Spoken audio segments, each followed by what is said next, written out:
Let's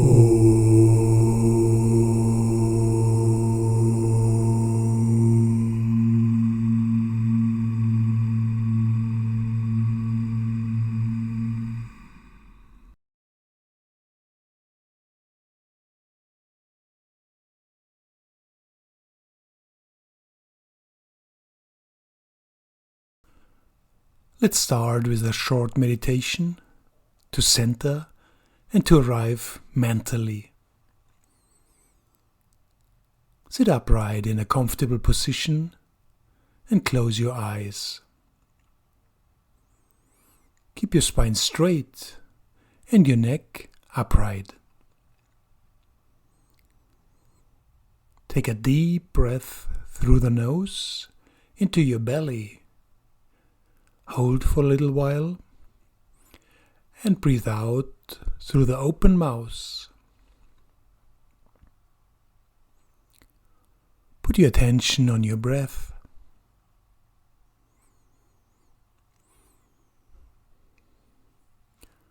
Don't concentrate or focus too hard. Don't strain.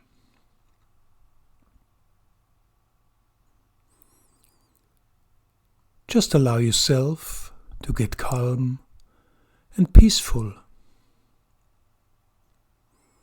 to get out of your thoughts,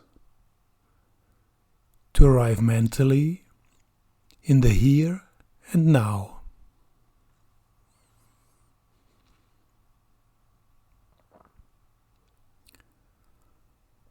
Observe emerging emotions, thoughts, pictures that come and go.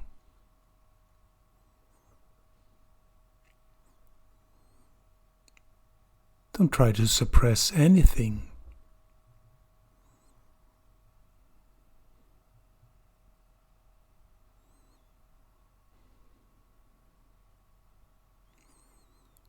You are like a dispassionate observer.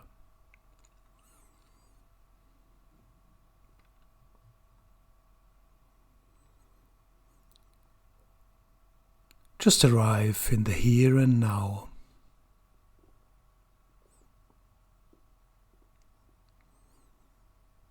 And don't forget to smile to the outside and to your inside.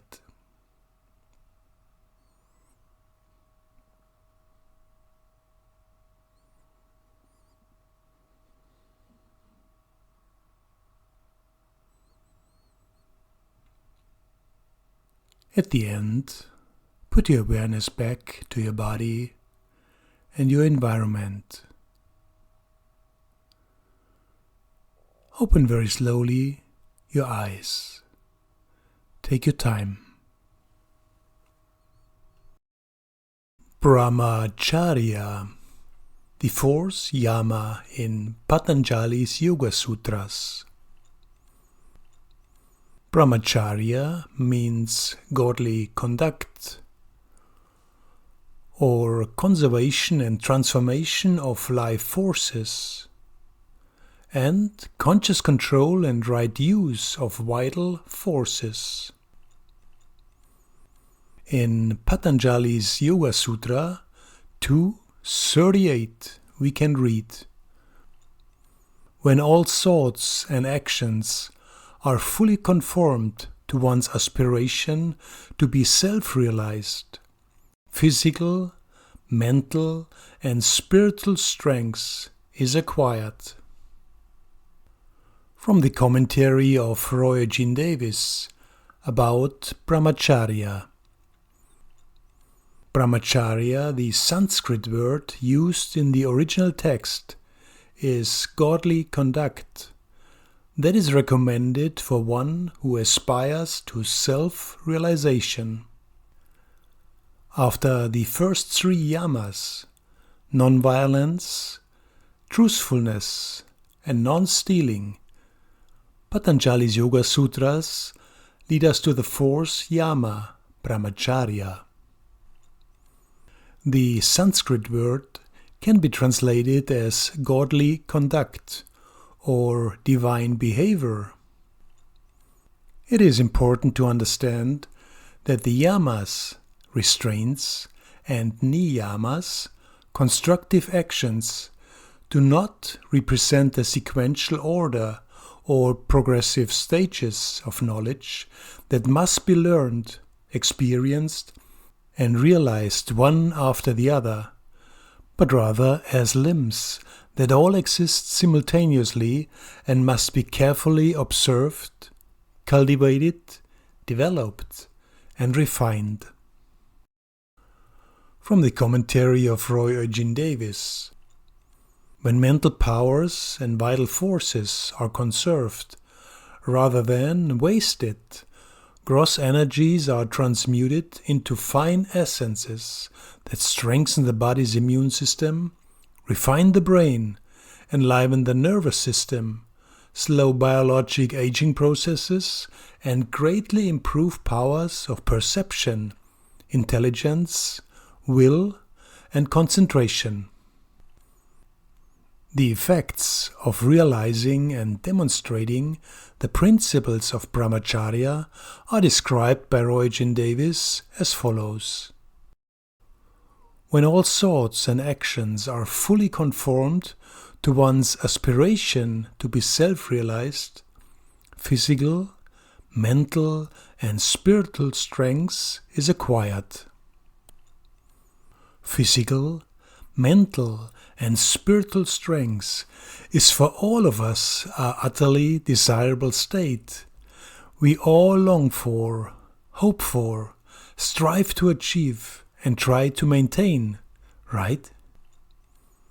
And yet, achieving physical, mental, and spiritual strengths is not an end in itself, but rather a result that emerges and becomes apparent when our attention and all our efforts are focused on the core goal of self-realization. Self-realization is achieved when we experience our true nature, our essence, and live and express ourselves based on this self-understanding, recognizing that we are not the doers, but merely instruments through which something is expressed.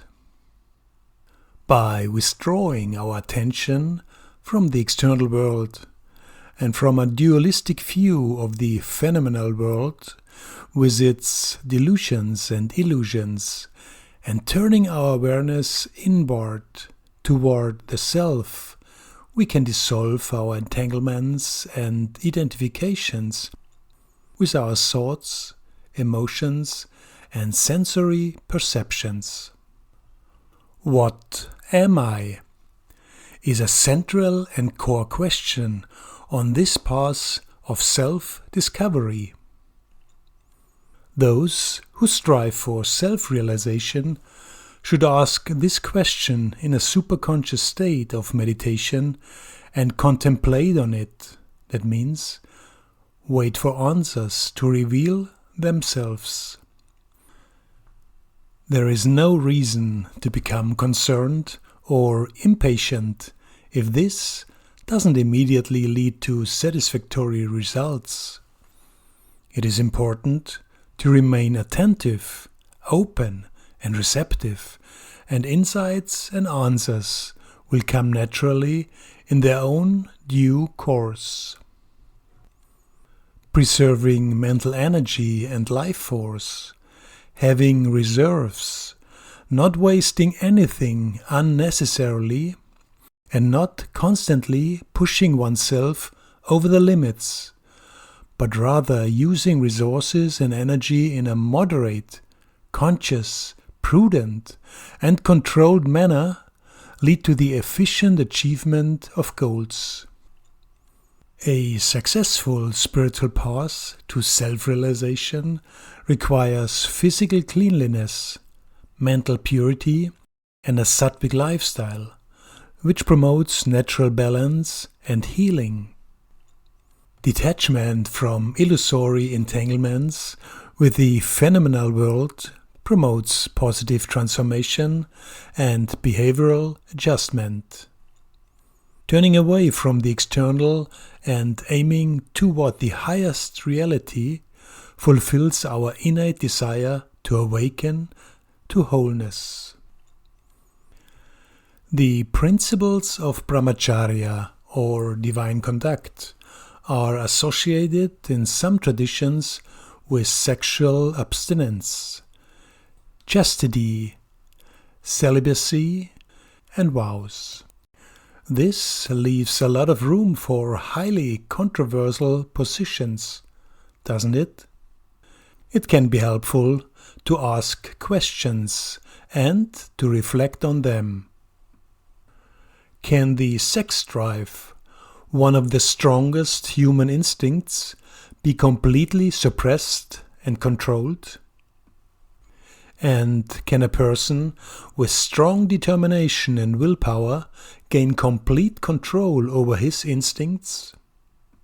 If so, doesn't that force a person to be constantly vigilant and in control? Have celibacy and vows prevented or contributed to sexual abuse? Isn't it precisely the prohibitions, condemnations, the definitions for right or wrong behavior, of what is or is not acceptable, that capture our attention so strongly, determine our thoughts, and influence our emotions? Attempting to constantly suppress or control natural urges because they are in society considered signs of lower instincts can lead to an even stronger attachment to these urges and cause an enormous waste of life energy. Because the mind constantly produces new thoughts, images and feelings of a sexual nature and then desperately tries to suppress them because they are considered as wrong and reprehensible behavior. Don't you think so? A successful pursuit of self-realization is made possible by conscious and complete dedication. And yet, the path to self-realization is not set in stone. There is not the one single path that everyone must find and follow. No superior plan that one should consistently adhere to and implement that guarantees success. We have to find, accept, and live our Dharma. On our path, we have to control, preserve, and not waste mental energy and life forces, so that gross energies can be transformed into finer essences and bring and provide healing in all areas and on all levels, and will enable transformation and elevation of the state of consciousness to take place. From the commentary of Roy Jean Davis: worry, stress, purposeless actions, compulsive behaviors, mental confusion, emotional conflicts, overeating, excessive fasting, addictive behaviors, excessive talking, lack of sleep, poor health habits, and toxic environmental conditions drain vital forces from the body. Many people feel empty inside and are addicted to recognition and appreciation. They accumulate material possessions, strive for impressive titles, or try to live up to a social ideal. They place great importance on remaining physically attractive, appearing intellectually superior and educated, or performing pious good deeds and letting others know about them. They waste valuable life energy and mental powers to experience temporary sensory pleasures, achieve insignificant success, and hope for a brief moment of attention and belonging from others. Full of hope, They repeatedly make ambitious attempts to create emotional moments of happiness and to hold on to them. But ultimately, they inevitably suffer from the unavoidable pain of disappointment and loss that arises from the impermanence, because thoughts, emotions, and their context of experience are always impermanent. Only life is always new. Although stress is an important survival mechanism, constant stress can make you ill and deprive your body of vital energy. To identify stressful situations and triggers for stress in life, it is a good exercise to think about situations in which we have felt excessive pressure that has led to stress-related physical, emotional, or behavioral reactions. To do this, observe your activities and events of the day for a week and answer the following questions at the end of each day. What happened today around me? What were my thoughts? What emotions did this trigger in me? How did I react to this? How did I feel physically? Like anger, racing heart, muscle tension, increasing blood pressure, etc. Two very helpful approaches can be derived from these observations. On the one hand, recurring stressful situations can be identified and similar situations and triggers avoided or at least reduced in the future.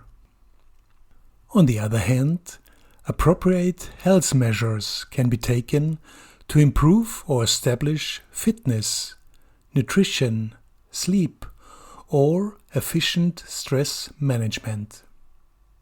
When one strongly identifies with one's thoughts, emotions, and sensory perceptions, and seems hopelessly entangled in unsurmountable problems and threatening future prognostics, contemplative meditation on the question, "What am I?" can be very helpful, dissolving and liberating. Paramahansa Yogananda to Roy Jean Davis. Don't allow your mind to be disturbed about what others do or don't do. Don't look back. Don't look to the left or to the right. Look straight ahead to the goal and go all the way in this lifetime. You can do it.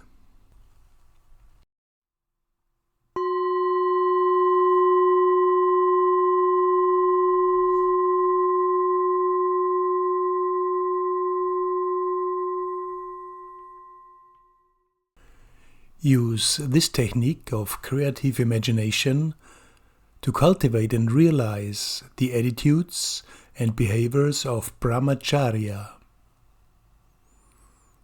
Knowing that you are a spiritual being, superior to your mind and to mundane circumstances, do the following.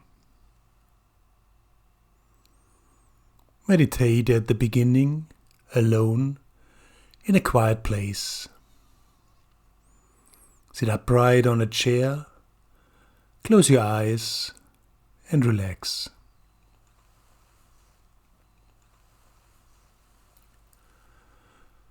Breathe 3 times deeply in and out.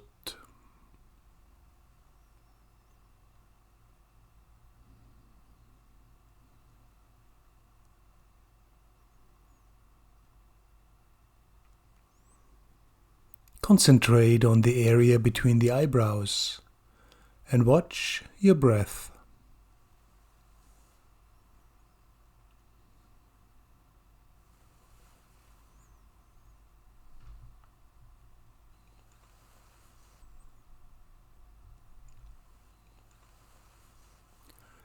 Don't try to control it.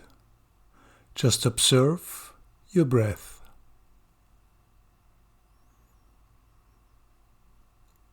Feel the cool air while inhaling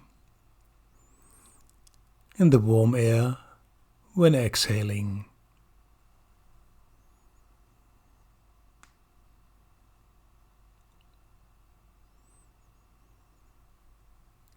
If you like, you can use a mantra.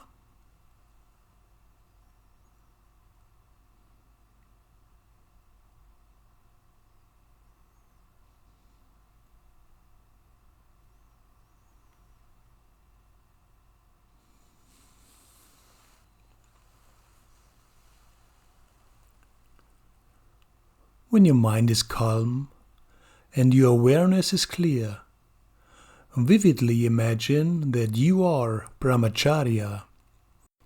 You are a perfect expression of godly conduct.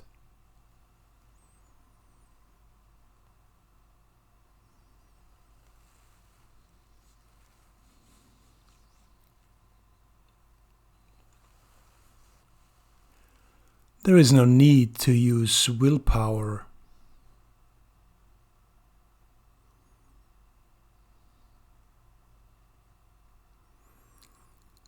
Remember Patanjali's Yoga Sutra about Brahmacharya.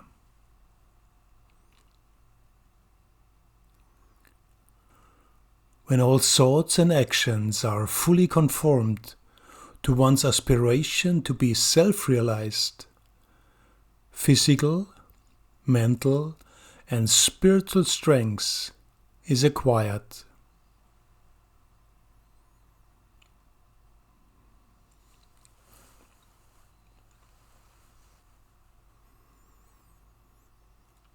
Clearly see yourself as this person who is fully established in Brahmacharya, an expression of godly conduct, and feel it at the deepest level of your being.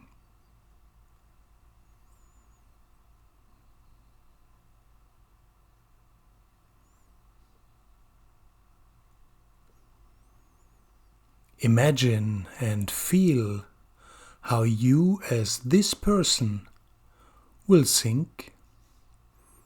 How do you speak? And how will you act?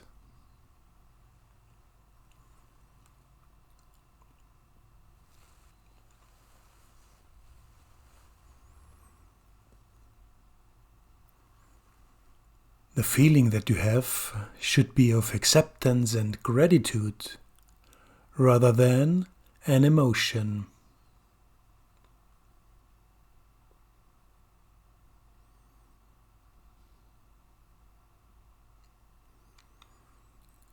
Rest for a while in that awareness and feeling of accomplishment of Brahmacharya.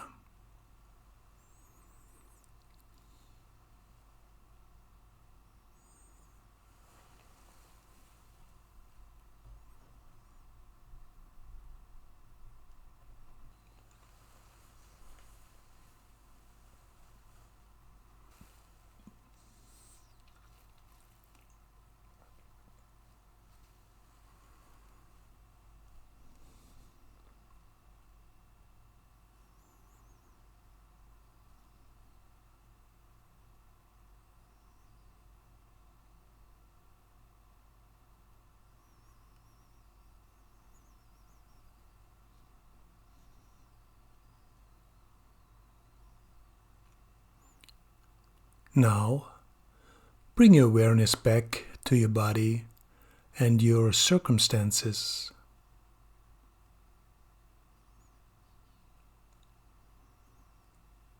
Take your time.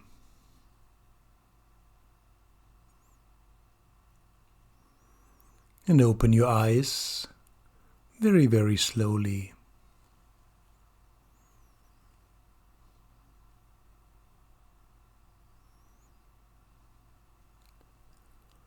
Maintain your clear awareness and feeling of accomplishment of Brahmacharya after your practice session.